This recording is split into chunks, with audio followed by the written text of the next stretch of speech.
Hello, welcome to another McLaren Fans podcast. This week, I'm your host, Andy Donnelly. I'm joined by Mark Taylor, who's been our co-host a few times, standing in for Sarah, who unfortunately can't make it this week because she's ill. Hello, Mark. Hi, Andy. Okay. And all the way from the Netherlands is Joost. And Hi. I will say good avond. I think that's right.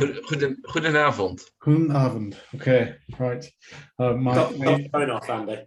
Hey? Stop showing off. Well, I did live in the Netherlands for 18 months, but unfortunately, all I can remember is hello, goodbye, how to order a beer, and what the Dutch word for the rabbit is, and that's it. Can we move on, please? Okay. But I enjoyed my time over there. It was beautiful land and lovely people. And I wish I'd known that there was a McLaren fans then, because I would have gone and seen them. Anyway, welcome, Joost. Yeah, let's have a little kind of how did you become a McLaren fan? And what kind of led you to be part of the Dutch McLaren fans, where there's quite a big group of you now. And if you could tell us a little bit about that. And then what we'd also like to know is, I believe in the last few weeks, you visited the McLaren Technology Centre. So we'd like to have a bit of an insight into what that's like. So. When I started watching Formula One, I didn't have a favorite team, or I think it was back in the 90s, something like that. I didn't have a favorite driver or a favorite team. All that was later. I was at the end of the 90s. I was a big fan, especially during the early 2000 years. But it became different when Jenson Button came on the picture. And he literally destroyed Jacques Villeneuve's career at BAR. Because of that, I became a big fan of him. I followed him everywhere he go. And at 2010, he went to McLaren, so there was I. And then since then, you've always followed McLaren after that. Obviously, Jenson retired in, I think it was 2014. No, so 16. 2016. Yeah. Came back for a race at Monaco 2017. Yeah. And yeah, always followed him. And stick around at McLaren because I didn't want to have a new favorite driver. I just took two horses to bet on. Yeah. And it kind of satisfied me. So. I think that sort of happens to a lot of people. You get into sport because you maybe like a driver, and then they drive for a team, and then you kind of start liking that team. And when they leave, you think, oh well, I quite like that team. I'll stay with that team and things like that. Yeah. Okay. So yeah, like I mentioned earlier, you're part of a group of McLaren fans based in the Netherlands. And I believe that you've had a few events in the Netherlands at McLaren car dealerships and things like that. But yes, a couple of weeks ago, I understand that there's quite a few of you went to the McLaren Technology Centre. So how did that come about? Did that come about from sort of the group itself, or sort of was there like an invite, or was it? Obviously, it was a special day. If you could tell us a little bit about it, maybe what you saw, what your favorite bit was. You probably know Gerald, like everyone knows him. He's been on the podcast before, yes. And once in a while, I get a message from him if I want to go to a meet that was back in 2019. That was the first meet. Then, skip to now. I got another DM from him asking me if I want to go to the MTC. So, my reply was, "Are you mad? That's not a question you have to ask. Of course, I'm going with you." Yeah, and what did I see? We went there on a Wednesday. First, we went to the Mercedes World on Wednesday afternoon.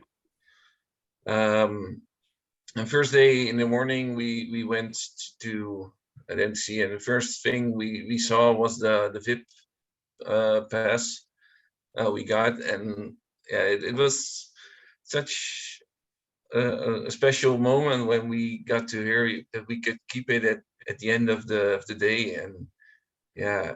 Excellent. Yeah. Definitely a souvenir not a lot of McLaren fans have, isn't it? So that's good. And then yeah, and no, one of the first things we got was a special cookie with the McLaren swoosh. And then we got split up into groups. One group with Gerald, who's almost a child at home, so he knew all the special and the secret stuff. And I was in the other group, and we just got to see all the cars they got there. Not all, but yeah, a lot.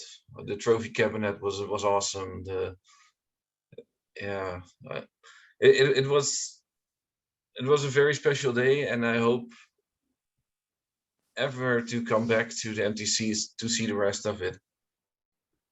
Yeah. You said you had one of the cookies. They are pretty amazing, aren't they? I think until you've actually had one of the McLaren cookies, you just, you can't even describe what they're like. They are just amazing. Yeah, I've been lucky enough to try one myself in the past. Somebody would say I've maybe tried a few too many now and then, but there you go. Yeah. Didn't you make some as well, Andy? I tried to make some once. They were nowhere near as good. Maybe we should have a competition and give something away if people make cookies. Maybe we'll do that on Twitter. McLaren Fans Podcast Bake Off. Yeah, maybe we'll do that. That might be a good idea. So you said that, yeah, you got kind of introduced. You had a sort of given the cookie. You had a bit of a tour. What did you see on that tour? Was there any cars that you saw? Was there anything? Basically, it was. You start with the first McLaren car from Danny Ric. Next to it was the first World Championship car of Emerson Fittipaldi. The MP41 from Prost, the MP44 from the best car ever made. I agree.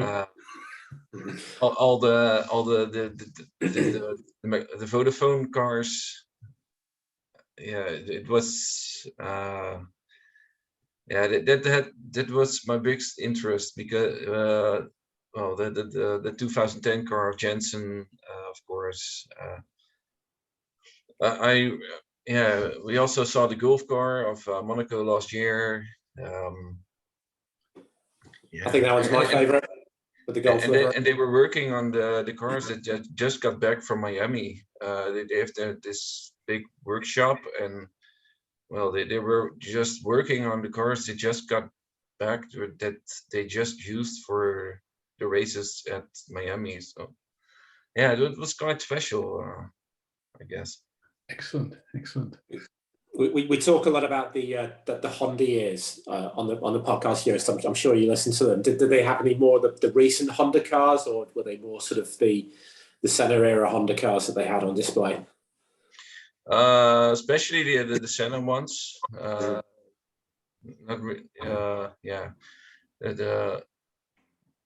2015 and later car, they don't want to be reminded of, I think.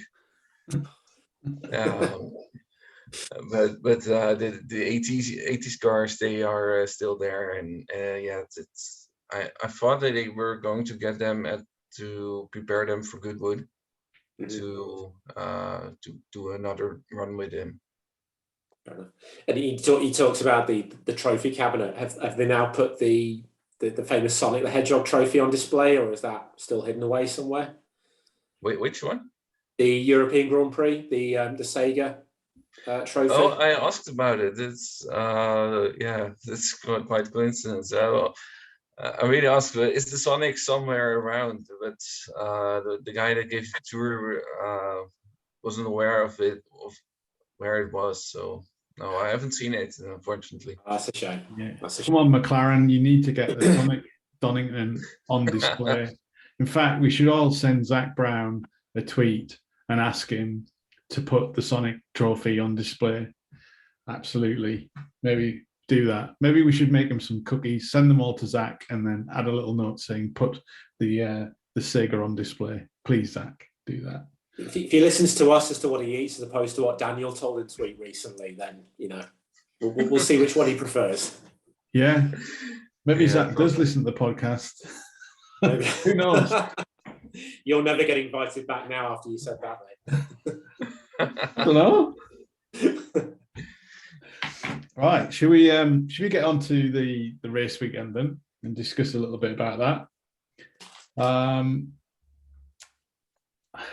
It's hard to talk about the Monaco race weekend as a McLaren fan without talking about Daniel Ricciardo, really, at this point. Obviously, he had the crash in practice, and it was quite a big crash. There was quite a lot of work to do. Guys in the garage are going to be working a bit longer than they thought that night. But I kind of felt it put him on the back foot for the whole weekend. And there'll be people out there that say, there you go, here's another excuse why Dan hasn't done so well, or something like that. But I just think that after that, he just didn't have the confidence to go and nail a lap of Monaco in that car, because he's just not had the time in it, the practice in it. And if he's not feeling so great in the car, then it's just not going to happen. Maybe we'll see better in Baku, but who knows? Thoughts, gentlemen? Mark? I think his crash just probably shows that he is under pressure and maybe he's trying too hard. And I know we're going to talk a little bit more later on about other potential McLaren drivers, but I mean, for me, the mood music that's coming out of McLaren isn't very good for Dan. With Zach openly saying in the press that they've been having motivational talks with him, and rumours about there being a performance clause within his contract. I can't remember who this quote was attributed to exactly. I don't know if it was Andreas, but I think someone said they've tried to specifically build this year's car around Daniel.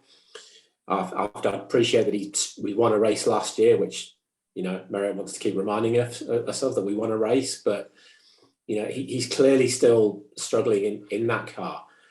And as McLaren fans, we do support the team, and we support the drivers who are driving the car. But ultimately, McLaren was there before Daniel was there, and Lando and Zach, and McLaren will be there after those guys have gone. So, we can only sort of guess from the stuff that's being released to the press that there are some very difficult conversations going on at the MTC in Woking at the moment. And again, unfortunately, Daniel didn't perform as we would like him to. Yeah. I can't disagree with any of that. But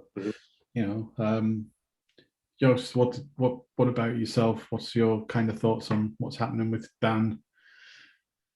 Well, like Andreas said lately, he just needs a proper weekend. The only proper weekend he got was in Melbourne, where he was on the tail of Fernando.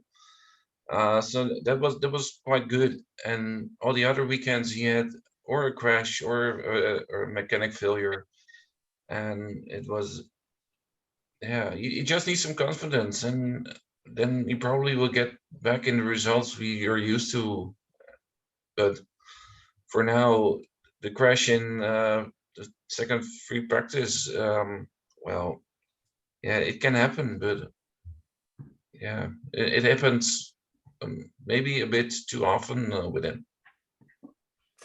I don't think any of us are saying that he's a bad driver. Absolutely not. You don't become a bad driver overnight. But Formula One, just like any other sport, is very much a confidence game. And when you're lacking confidence, it really, really shows.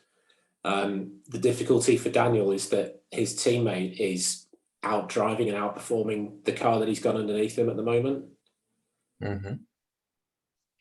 Yeah, surely, but well, I don't know if we're going to talk about this later, but if you're going to replace, talk about it now since we've all got into it. So let's kind of discuss a bit more on it and go into a bit more. We'll come back to the race. So yeah, go for it. If you're going to replace him, who's going to stand in for him? Because I can't imagine anyone who's capable of replacing him. Maybe Oscar Piastri, but any other driver, yeah, I don't see them doing it.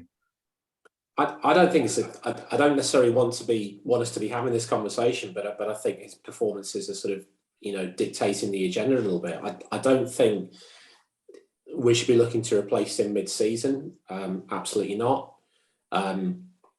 If it was decided that Lando needs a new driving partner next year, then I think we've already got Colton Herta lined up to fill that. Just out of interest, Colton Herta also crashed this weekend, so he did. No, well, okay, so, bit of balance there. But I mean, so did Nicholas Latifi. But what's your point? Nicholas Latifi crashes every weekend, Mark. Yeah, fair enough. Yes. Okay, but I think the other week when they had the Indianapolis race in the inner circuit, I think we were all. I think if any of us who saw it were very impressed with how Colton Herta could handle the car then. I think he's definitely maybe in the pick of 2 or 3 drivers that could get that seat next year. But there's also a good read, but that's probably one of the reasons why Zach has brought him in as a test driver. Yeah, and Zach's also, and let's not forget, Zach's American. He's very keen for McLaren to get a much bigger market within America. And Colton Herta is an up and coming star of, I'm not just going to say IndyCar, but of motorsport in general. Yeah, and he's going to be very marketable in the US. And I know you want to talk about your branding on your gazebos later, but I think Zach's going to sell an awful lot of advertising by having an American driver. Yeah, and that will be, and not just for McLaren. That the number of races we're going to in America now, F1 needs a successful American driver. US has become very important. Absolutely, and Zach is going to be the one who's going to want to deliver that. So I've got 2 things written down here. Mm-hmm. Daniel scored 11 points so far this season in 7 rounds. That's the lowest since Stoffel Van Dorn in 2018. So that tells its own story. And the other thing I've written down here is that could Dan be suffering from long COVID? Could that be it? Could he be having a bit of after effects of that? Because he did come back pretty quickly afterwards. And I remember last season, Lewis saying that it took him a while to get back up to strength and everything else like that. But am I just kind of finding the excuses here, or? I've not met Joost before, but I'm not medically trained. Andy, you're not medically trained. I don't know what Joost does for a living. I don't know what we can, say about. No, I also don't have any medical. Well, I don't know if you got COVID yourself, but I've got it in February, and I was back in decent health halfway March something. Right. But yeah, it could cause quite a it could get you quite well, but it could hit you quite well, but yeah, you could. But if that's the case, then also Vettel should have bad results, and he's back in his game. Yeah. But, Yeah, one thing I want to say about Colin Hurd, last year Pato was driving the young driver test, and he was physically totally wasted after it. Why is Colin Hurd now able to have better health than Pato? Because they look similar to me.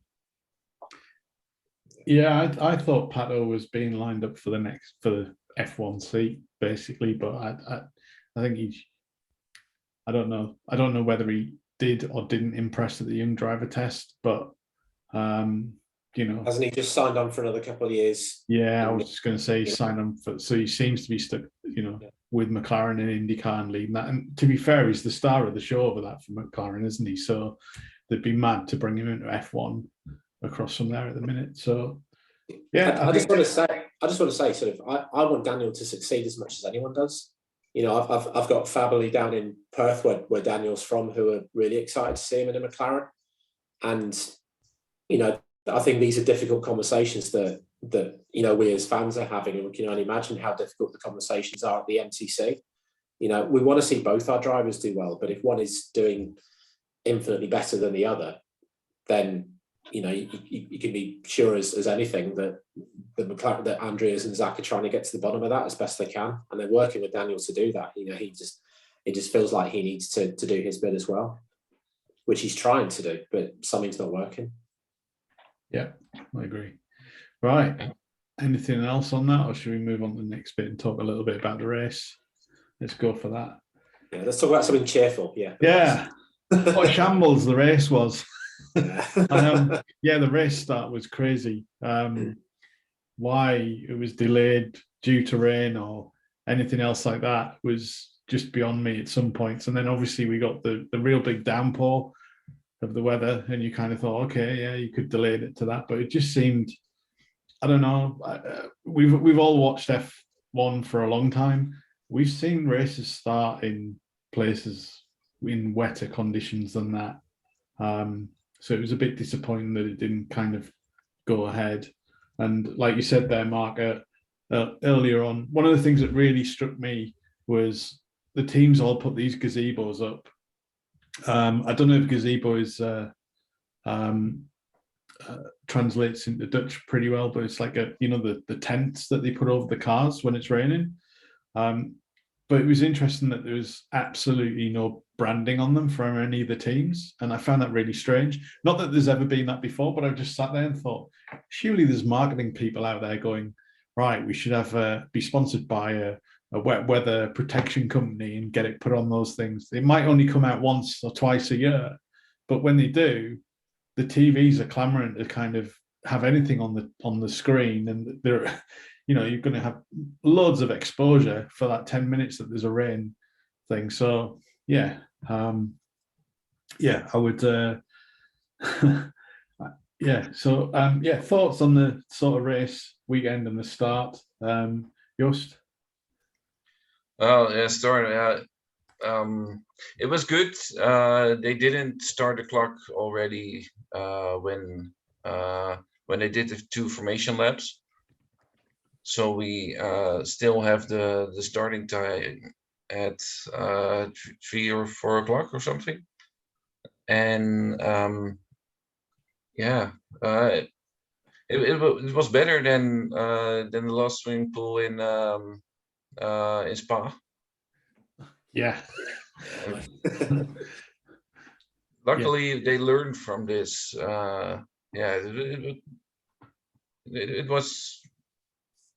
It was okay, not bad, but and also not good, but it was decent, and acceptable. Yeah. What about you, Mark? What do you think? I think we've all understand that the start was a bit of a farce, and sort of going out for a couple of laps and then going in for goodness knows how long, and then the rain stopped and they still weren't racing, and a lot of the sort of ex-F1 drivers that and you guys probably follow on Twitter were all saying, why aren't we racing yet? This is ridiculous.